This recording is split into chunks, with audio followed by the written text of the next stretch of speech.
জয় জগৎবন্ধু সুন্দর। আমি অনেক দিন পরে আজ পুরাণের কথা কিছু বলবো। গরুড় মহারাজজি ভগবান বিষ্ণুকে অনেক প্রশ্ন করেছিলেন এই মানব কল্যাণের জন্যে, জীব কল্যাণের জন্যে। সেইগুলোই ভগবান বিষ্ণু গরুড়ের মাধ্যম দিয়ে আমাদের এই জীব জগৎকে সুকল্যাণ করেছেন। বলছে, পূর্বকৃত কর্মের কারণ ভোগের বৈচিত্র্যময় ঘটে। কর্মের তারতম্যের জন্যই নানান যোনিতে জন্মলাভ হয়। মহাপাপীগণ মৃত্যুর পর নরকভোগ করে পৃথিবীতে আবার জন্মায়। যার যেমন পাপ তেমনি যোনি লাভ করবে। নরকে 64টি প্রধান নরককুণ্ড আছে। পাপ অনুসারে শাস্তি ভোগ করতে হয়। কেউ পুড়ে জ্বলছে, কারো জিভ কেটে নেওয়া হচ্ছে, কারোর মাথায় মুগুর দিয়ে আঘাত করা হচ্ছে, কারোর দেহকে করাত দিয়ে কাটা হচ্ছে, কোথাও হিংস্র কুকুর বাঘ সিংহের দিয়ে অত্যাচার করা হচ্ছে। তখন হা পিতা হা মাতা বলে বহু কান্নাকাটি করে, কিন্তু কোনো ছাড় পাওয়া যায় না। মর্তের জড় দেহ ছেড়ে সেখানে এক দেহ তৈরি হয়। সেই দেহের কখনো মৃত্যু হয় না। অনন্তকাল ধরে পোড়ালেও দগ্ধ হবে না, কিন্তু অশেষ যন্ত্রণা ভোগ করবে সে। নরকে একদিন যাতনা ভোগ করে 100 বছর মনে করে পাপীগণ। নরকে যন্ত্রণা ভোগের পর মানুষ আসে মর্তধামে। নানান জনিতে জন্ম লাভ করে। কারো জন্ম হয় বৃক্ষজনিতে, কারো পশু পাখিতে, কারুর বা কৃমি কীট এইসবেতে। তারপর ক্রমে ক্রমে অন্ধ, খঞ্জ, কালা, বোবা হয়ে জন্মায়। তারপর শূদ্র, বৈশ্য, ক্ষত্রিয়, ব্রাহ্মণ হয়ে জন্মায়। ক্রমে ক্রমে উচ্চ যোনি লাভ করে। দেবত্ব আবার ইন্দ্রত্বও পায়। হে গরু, যারা পুণ্যাত্মা বিমানে চড়ে স্বর্গে গমন করে, মহাসুখ লাভ করে, সেখানে স্বর্গবাসে পুণ্যক্ষয়ে মর্তে আগমন, রাজা কিংবা সাধুকুলে জন্ম হয়, নানান সুখ ভোগ করে, কিন্তু পরে কর্ম অনুসারে আবার উৎকৃষ্ট বা নিকৃষ্ট যোনিতে জন্ম লাভ করে। অর্থাৎ কর্মের উপরে সমস্ত কিছু নির্ভর করছে। আমি কিরকম কর্ম করেছি, সেটা সুকর্ম কি কুকর্ম।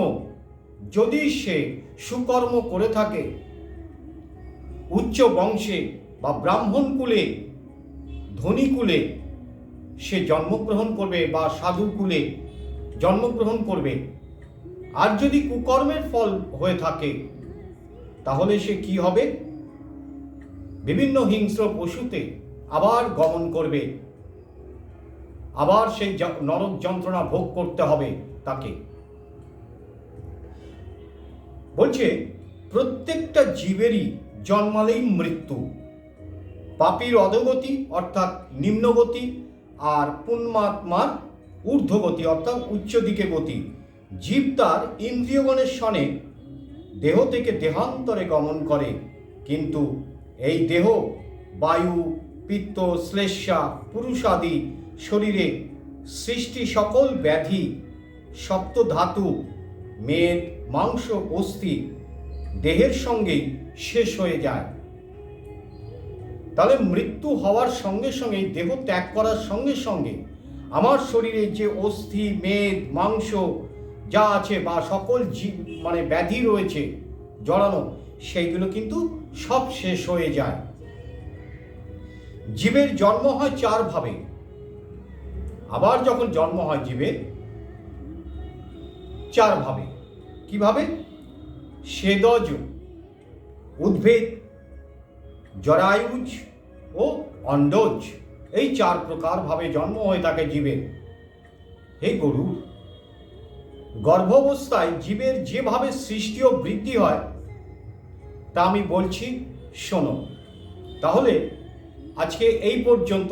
এর পরের দিন আমি বলবো যে গর্ভে কিভাবে আমাদের জন্ম হয়েছিল, মাতৃগর্ভে কতদিন পরে কিভাবে আমাদের হাত পা, চক্ষু, কর্ণ, নাসিকা, জিহ্বা, ত্বক এবং এই রোমকূপ, চুল কিভাবে কবে সৃষ্টি হয়েছিল সেই সম্বন্ধে আলোচনা করব।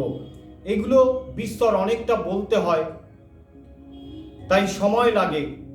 তাই আপনারা মন দিয়ে শুনবেন, শুনলে আপনাদের ভালো লাগবে জানবার। যারা ভক্ত মানুষ, সত্যিকারের ভক্ত, যাদের ভক্তি, শ্রদ্ধা, জ্ঞান আছে, তাদের অতি অবশ্যই ভালো লাগবে। প্রত্যেকেরই এইগুলো আছে, কিন্তু আমরা কি করি, ব্যস্ততার মধ্যে না এগুলোকে অ্যাভয়েড করে যাই, এড়িয়ে যাই। এড়িয়ে যাবেন না, একটু হলেও শুনুন। আর তার সঙ্গে আমার জন্য একটা অনুরোধ, যে আপনারা একটু কমেন্ট করুন, লাইক করুন, সাবস্ক্রাইব করুন, তাতে আমার উৎসাহ বাড়বে। আমি আরও কিছু যা আছে গ্রন্থ থেকে আমি তুলে ধরে দেবো। আমার নিজস্ব কিছু বানানো নয়, আমি এই ধর্মগ্রন্থ থেকে যেটুকুনি প্রভু জানিয়েছেন, আমি সেইটুকুনি আমার মুখ দিয়ে তিনি বলাবেন, তিনি যা করাবেন তাই আমি বাধ্য। আমার নিজস্ব কোনো কিছু ক্ষমতা নেই। সকলকে আমার সশ্রদ্ধ প্রণাম এবং ভালোবাসা, ভক্তি সহকারে রইল।